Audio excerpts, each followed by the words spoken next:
በስመ አብ ወወልድ ወመንፈስ ቅዱስ አሐዱ አምላክ አሜን። አስቀድማችሁ የእግዚአብሔርን ጽድቁንና መንግስቱን ፈልጉ። አይንተ እግዚአብሔር አባቶች፣ ካህናት፣ ወንድሞች፣ ዲያቆናት፣ በደመ ክርስቶስ የተዋጃችሁ አባቶች፣ እናቶች፣ ወንድሞች፣ እህቶች በዚህ በማቴዎስ ወንጌል ላይ የጀመርነውን አብረን እያነበብነውን ያለነውን ጥናታችንን እንቀጥላለን። እንግዲህ በምዕራፍ 4 ላይ ጌታችን መድኃኒታችን ኢየሱስ ክርስቶስ በዲያብሎስ ከተፈተነ በኋላ የአደባባይ አገልግሎቱን በይፋ መጀመሩን የመጀመሪያዎቹን ደቀ መዛሙርት እንድርያስንና ወንድሙን ስምዖን ጴጥሮስን እንደዚሁም ደግሞ ያዕቆብንና ወንድሙን ዮሐንስን ጌታችን መድኃኒታችን ኢየሱስ ክርስቶስ ከዓሣ አጥማጅነት እንደጠራቸው ተመልክተናል፣ አይተናል። እና ያን አስደናቂ የሆነውን ወንጌልን በአንድ አረፍተ ነገር የሚጠቀልለውን መጀመሪያ ፀሐይ ፍኖት መንገድ ጠራጊው ዮሐንስ የሰበከውንና ያስተማረውን መንግስተ ሰማያት ቀርባለችና ንስሐ ግቡ የሚለውን ጌታችን መድኃኒታችን ኢየሱስ ክርስቶስ እንደገና በማቴዎስ ወንጌል ምዕራፍ 4 ላይ ለትምህርቱ መጀመሪያ እንዳደረገው ተመልክተናል፣ አይተናል። ዛሬ በቀጥታ ወደ ምዕራፍ 5 አንሄድም። ምክንያቱም በወንጌላት ውስጥ እጅግ በጣም ታዋቂ የሆነውን ምዕራፍ ነው የምንጀምረው እና ይህ ትምህርት ደግሞ ሙሉ በሙሉ ምንም ታሪክ ሳይኖረው ሙሉ በሙሉ የጌታችን የመድኃኒታችን የኢየሱስ ክርስቶስ ትምህርትን የያዘ የተራራው ስብከት በመባል የሚታወቀውንና ከምዕራፍ 5 እስከ ምዕራፍ 7 ያለውን ሶስቱን ምዕራፍ የምናይበት ትምህርት ነው ማለት ነው። ስለዚህ ምዕራፍ በምዕራፍ ማየታችን እንደተጠበቀ ሆኖ ራሱን የቻለ ስለ ተራራው ስብከት መግቢያ መስጠት አስፈላጊ መስሎ ታይቶናል። ስለዚህ በዛሬው ትምህርታችን ላይ ወይም ደግሞ በዛሬው ክፍላችን ላይ አጠቃላይ ስለ ተራራው ስብከት ማብራሪያ እሰጣችኋለሁ። መጀመሪያ አጠቃላይ ስለ ተራራው ስብከት ስያሜ ማንሳት ተገቢ ነው። ለምንድን ነው የተራራው ስብከት ወይንም ደግሞ በእንግሊዘኛው ብዙ ጊዜ ልትሰሙት ትችላላችሁ ሰርሞን ኦፍ ዘ ማውንት ተብሎ የሚታወቀው ለምንድን ነው ብለን ስንጠይቅ ራሱ በምዕራፍ 5 ቁጥር 1 ላይ እንደምናገኘው ወደ ተራራ ወጥቶ ተቀምጦ ደቀ መዛሙርቱን ወደ እርሱ በቀረቡ ጊዜ አፉን ከፍቶ እንዳስተማራቸው ይነግረናል። ስለዚህ የተራራው ስብከት የተባለበት ምክንያት ትምህርቱ የተሰጠው በተራራ ላይ ስለሆነ ነው። ለምሳሌ ደብረ ዘይት እንላለን ነገረ ምጽአቱ የተሰጠበትን የትምህርት ክፍል። ለምንድነው ያን ያልንበት? ምክንያቱም በደብረ ዘይት ተቀምጦ ጌታችን መድኃኒታችን ኢየሱስ ክርስቶስ ያንን ትምህርት ስላስተማረ ነው። ከዚህ ትምህርት ጋራ ማለት ከማቴዎስ ምዕራፍ 5 እስከ 7 ድረስ ካለው ጋራ ተመሳሳይ የሆነ ትምህርት በሉቃስ ወንጌል ምዕራፍ 6 ቁጥር 17 እስከ 49 ድረስ እናገኛለን። አጭር ነው፣ ነገር ግን ተመሳሳይ ትምህርት ነው ጌታ ያስተማረው። እዛኛው ላይ ጌታ ያስተማረው ትምህርቱን በሜዳ ላይ ስለሆነ የሜዳው ስብከት ወይንም ደግሞ ሰርመን ኦን ዘ ፕሌን ተብሎ ይታወቃል ማለት ነው። ስለዚህ ሁለት ስብከቶች እንዳሉ እንድታውቁ ነው። ሰርመን ኦን ዘ ማውንት ወይንም የተራራው ስብከት እና የሜዳው ስብከት የተባሉ የጌታችን የመድኃኒታችን የኢየሱስ ክርስቶስ ትምህርቶች አሉ፣ ተመሳሳይ የሆኑ ማለት ነው። እንግዲህ የቀደሙት አባቶቻችን ይሄንን የተራራውን ስብከት እጅግ በጣም ልዩ በሆነ መንገድ አይተውታል፣ ተርጉመውታል፣ አስተምረውታል እና ይህ የተራራው ስብከት ክርስቶስ የሕግና የነቢያት ፍጻሜ መሆኑን የእግዚአብሔር ልጅ በስጋ በመገለጡ አዲስ ኪዳን ወይንም ደግሞ አዲስ ሕግ ለሰው ልጆች መሰጠቱን የእግዚአብሔር መንግስት ወደ ሰዎች መቅረብ ብቻ ሳይሆን በዚያች መንግስት ውስጥ ሰዎች በምን አይነት ባህሪ በምን አይነት ሁኔታ መኖር እንዳለባቸው የተገለጠበት ምዕራፍ ነው ማለት ነው። የተገለጠበት ክፍል ነው ምዕራፍ 5 ምዕራፍ 6 ምዕራፍ 7 ማለት ነው። ይህንን በማየት ለምሳሌ እና አውግስጢኖስ ጌታችን መድኃኒታችን ኢየሱስ ክርስቶስን አዲሱ ሙሴ ብለው ጠርተውታል። ለምንድነው ይሄን ያሉበት ምክንያት? ሙሴ ቀድሞ በሲና ተራራ ላይ ሆኖ ከእግዚአብሔር ሕግን ተቀብሎ ነበር። አሁን ግን የእግዚአብሔር ልጅ በተራራ ላይ ተቀምጦ ራሱ የባህሪ አምላክ ስለሆነ አዲስ ሕግን ሲደነግግ እንመለከታለን እናያለን ማለት ነው። በዚህም እንግዲህ ጌታችን መድኃኒታችን ኢየሱስ ክርስቶስ የመጣበትን ዋና ዓላማ ሲፈጽም እናያለን። የመሲህነቱን አገልግሎት ሲያከናውን እንመለከታለን እናያለን። መሲሁ 3 ዋና አገልግሎቶች አሉት። በትምህርቱ ወይንም ደግሞ የነቢያት ነቢይ በመሆን ህዝቡን ወደ እግዚአብሔር ማቅረብ ነው። በክህነቱ ደግሞ ራሱ መስዋዕት ሆኖ ለህዝቡ ቤዛ መሆን ነው።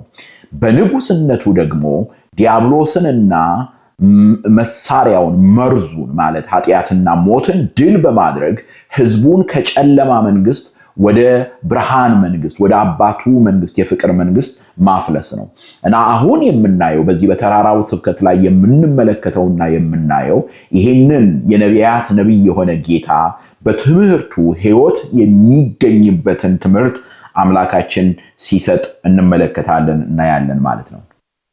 እንግዲህ በዚህ በተራራው ስብከት ላይ ከኃጢአትና ከሞት ነፃ የወጣው ህዝብ ልጅነትን ያገኘው ህዝብ ክርስቶስን ወደ መምሰልና ከግንዱ ጋር ማለት ከእርሱ ከጌታችን ከመድኃኒታችን ከኢየሱስ ክርስቶስ ጋር በመጣበቅ የመለኮቱ ክብር ተካፋይ የሚሆንበትን መንገድ ያሳየናል፣ ያመለክተናል።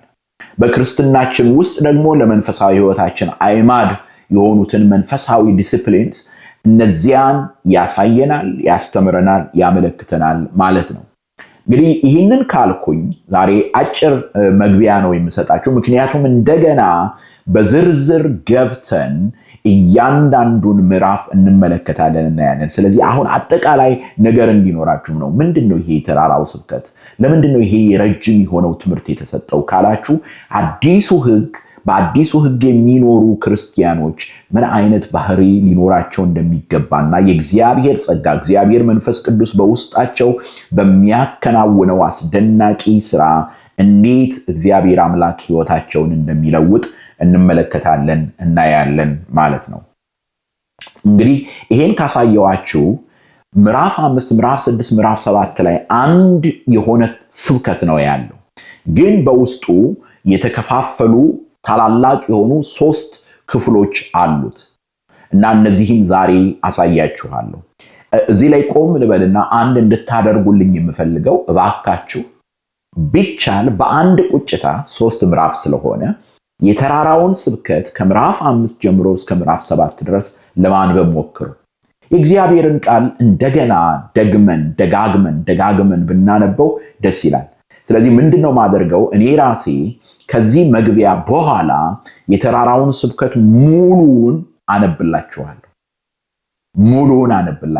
3ቱንም ምዕራፍ ማለት ነው።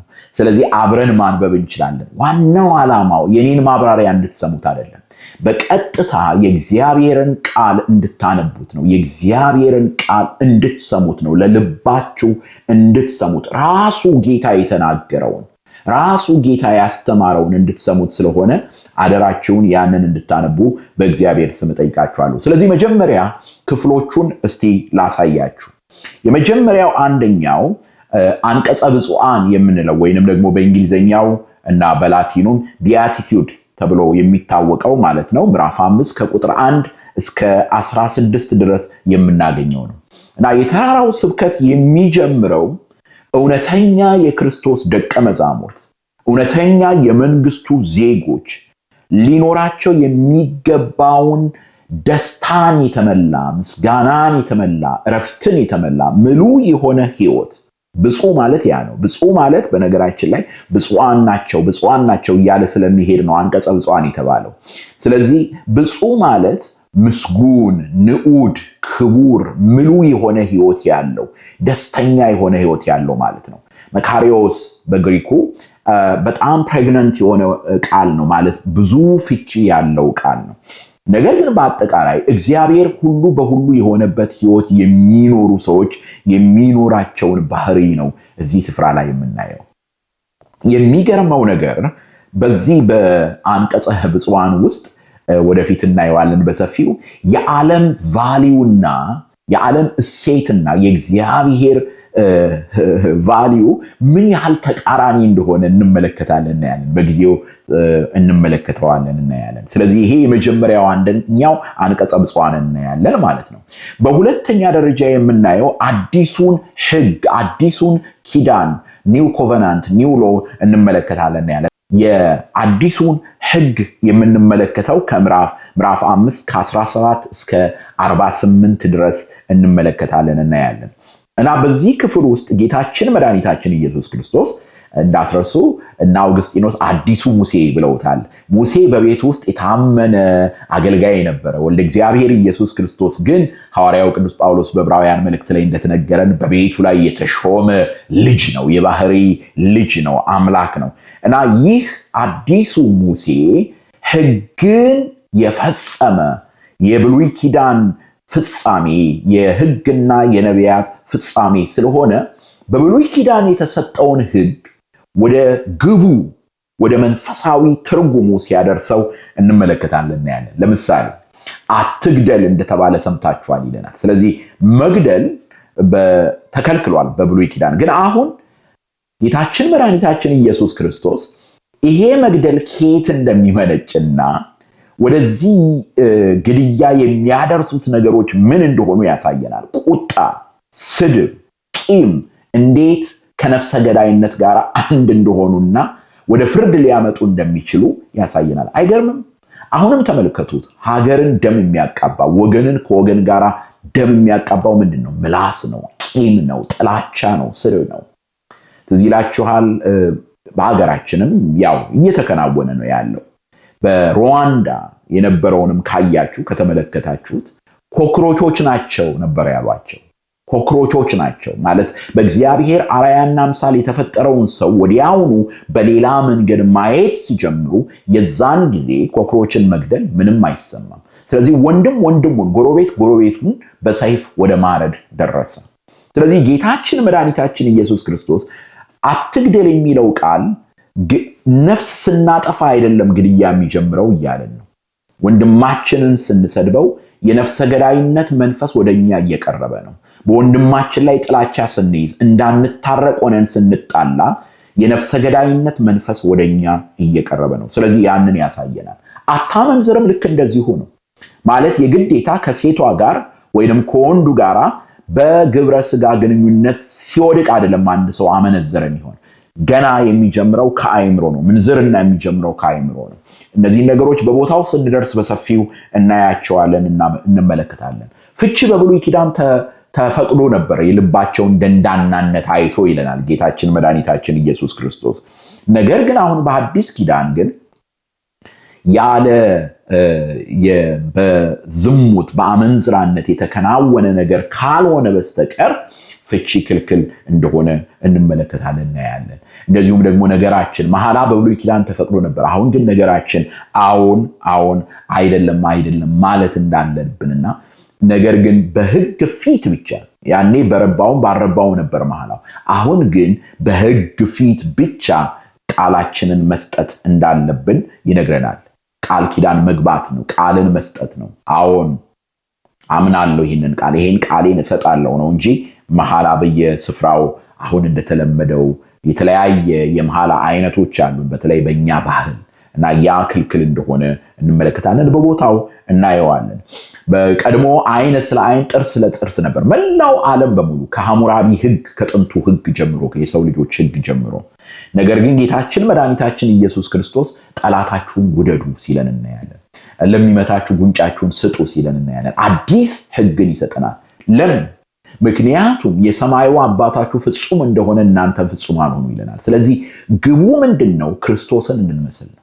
አስተውሉ። ጌታ አይን ስለ አይን ጥርስ ስለ ጥርስ ቢመልስልን ኖሮስ ማን ይቆማል? ስለዚህ ጌታ የሚለን ምንድነው? እኔን ምሰሉኝ ነው። የሰማዩ አባታችሁ ሩሩህ እንደሆነ እናንተም ሩሩሃን ሁኑ እያለ ሲነግረን እንመለከታለን ያለን ማለት ነው። ስለዚህ የመጀመሪያው አንደኛው አንቀጸ ብፁዓን ነው። ሁለተኛው አዲስ ሕግን ሲሰጠን ብሉይ ኪዳንን በአዲስ ኪዳን ፍጹም ሲያደርጋት እንመለከታለን። ሜዳዊ በሆነ ስጋዊ በሆነ ሳይሆን ወደ ውስጥ መንፈሳዊ የሆነ ትርጉም ሲሰጠውና ሕይወትን የሚለውጥ ሲያደርገው እንመለከታለን እናያለን። በሶስተኛ ደረጃ የምንመለከተው መንፈሳዊ ልምምዶችን ማለትም የመንግስቱ ሕይወትን መኖር የምንችልባቸውን ያንን ሕይወት ዕለት ዕለት መለማመድ የምንችልባቸውን መንፈሳዊ ምግባራትን ይሰጠናል። አንደኛው ጸሎትን ይሰጠናል፣ ሁለተኛ ጾምን ይሰጠናል፣ ሶስተኛ ምጽዋትን ይሰጠናል። በተለይ ጸሎት ላይ ካያችሁ አቡነ ዘበሰማያትን የምናገኘው በዚህ በተራራው ስብከት ላይ እንደሆነ እንመለከታለን ያለን። እነዚህ መንፈሳዊ ምግባራት መንፈሳዊ ልምምዶች ማለት ደስ ይለኛል። አንዳንዶች አይወዱትም ይህንን ቃል። ለምንድን ነው ይህንን የምልበት ምክንያት? ጾም፣ ጸሎት፣ ምጽዋት በተወሰነ ቀን አንድ ቀን የምናደርገው ሲያሻን ትዝ ሲለን የምናደርገው ወይንም ለበዓል የምናደርገው አይደለም። ዕለት ዕለት የምንኖረው ነው መሆን ያለበት። የክርስትና ሕይወት ሩጫ ነው። ሯጮች ነን። የክርስትና ሕይወት ትግል ነው። ታጋዮች ነን። ሯጭ ሰው በዓመት አንዴ አይደለም ብድግ ብሎ ተነስቶ እና ኃይሌ ገብረስላሴ የኦሎምፒክ ሜዳሊያ ያገኙት እነ ደራርቱ ቱሉ የኦሎምፒክ ሜዳሊያ ያገኙት እስቲ ዛሬ ልሩጥ ነሸጥ አደረገኝ ብለው አይደለም፣ ተለማምደው ነው። ክርስትናም እንደዚያው ነው። በየዕለቱ የምንኖረው በየዕለቱ የምንጓዘው ሕይወት ነው።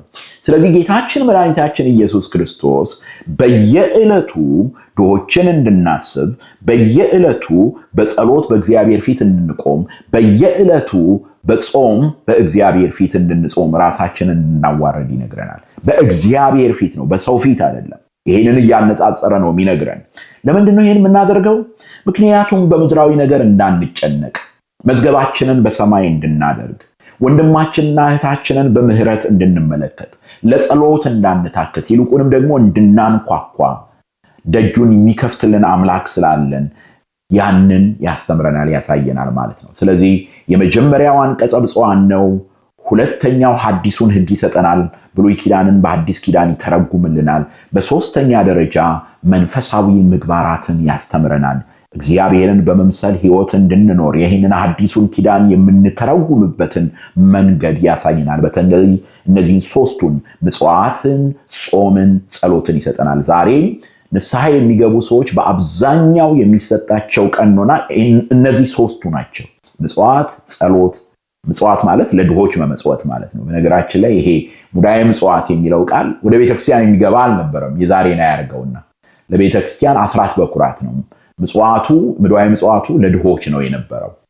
እግዚአብሔር ወደዚያ እንዲመልሰን እለምነዋለሁ። ስለዚህ ሐዲሱን ሕግ ሰጥቶናል። እንደገና ደግሞ መንፈሳዊ ምግባራትን ሰጥቶናል። መጨረሻ ላይ መደምደሚያ ይሰጠናል።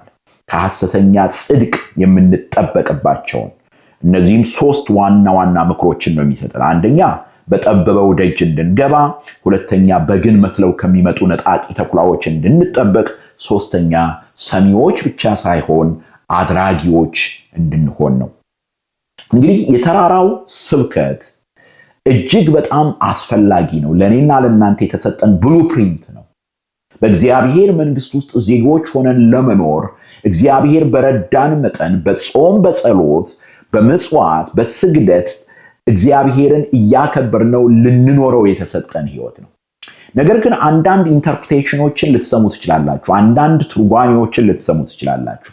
ለምሳሌ በመካከለኛው ዘመን የነበሩ የአውሮፓ ስኮላስቲክስ ይሄ የተራራው ስብከት ሁሉም ሰው መፈጸም ስለማይችለው ለፍጹማን ለገዳማውያን የተሰጠ ነው ብለው ሁለት አይነት ደረጃ ያለው ክርስትናን ለማስቀመጥ ሞክረዋል። ልክ አልነበረም። ቤተክርስቲያን ያንን አላስተማረችም። እንደገና ሉተርና የእርሱ ተከታዮች የሆኑት ደግሞ ምንድነው ያመጡት ሐሳብ? የተራራው ስብከት የማይቻል ትምህርት ስለሆነ እኛን ወቅሶን ወደ ክርስቶስ የሚያደርሰን ነው ያለው። በሌላ አነጋገር የተራራውን ስብከት ልክ ከብሉይ ኪዳን ጋር ነው የቆጠረው ሉተር ማለት ይቻላል። ምክንያቱም በገላትያ መልእክት ላይ እንደምናገኘው ሕጉ ሞግዚት ሆኖ ወደ ክርስቶስ የሚያደርስ ነው። ነገር ግን አይደለም። የተራራው ስብከት የተሰጠው ለቤተ ክርስቲያን ነው። የጻፉልን እነ ማቴዎስና እነ ሉቃስ ናቸው። የተጻፈውም ለቤተ ክርስቲያን ነው። በነገራችን ላይ ሉተር ያዕቆብን እጅግ በጣም አጥብቆ የጠላበት ምክንያት የያዕቆብ መልእክት የተራራው ስብከት ትርጓሜ ስለሆነ ነው። የያዕቆብን መልእክት ካነበባችሁ የተራራው ስብከት ኮሜንታሪ ነው። ለዚህ ነው በጣም የጠላው። በሶስተኛ ደረጃ የምናገኘው እነዚህ የአውሮፓና የአሜሪካ ለዘብተኞች ሊበራሎች የተራራው ስብከትን በጣም ይወዱታል። ግን ምንድነው እነሱ ያንን ያዩት በቃ ማህበረሰቡን የሞራል ህይወት እንዲኖረው የሚያደርግ ነው እንጂ ወደ ጽድቅ ወደ እግዚአብሔር መንግስት የሚመራ አድርገው ወስደውት አይደለም። ነገር ግን በመንፈስ ቅዱስ ስራ የተለወጠ ህይወት ነው ይሄንን ህይወት መኖር የሚችለው። ስለዚህ የጥንቷ ቤተክርስቲያን ይሄንን ነው ያስተማረችን።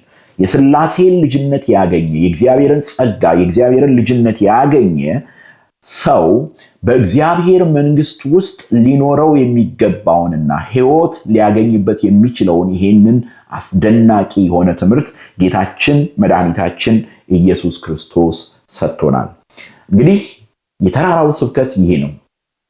አሁን እግዚአብሔር በፈቀደልን መጠን የተራራውን ስብከት ከምዕራፍ 5 እስከ ምዕራፍ 7 ሁላችሁም በቤታችሁ ሆናችሁ እንድታነቡት እጋብዛችኋለሁ። ሰላም እግዚአብሔር ከእናንተ ጋር ይሁን።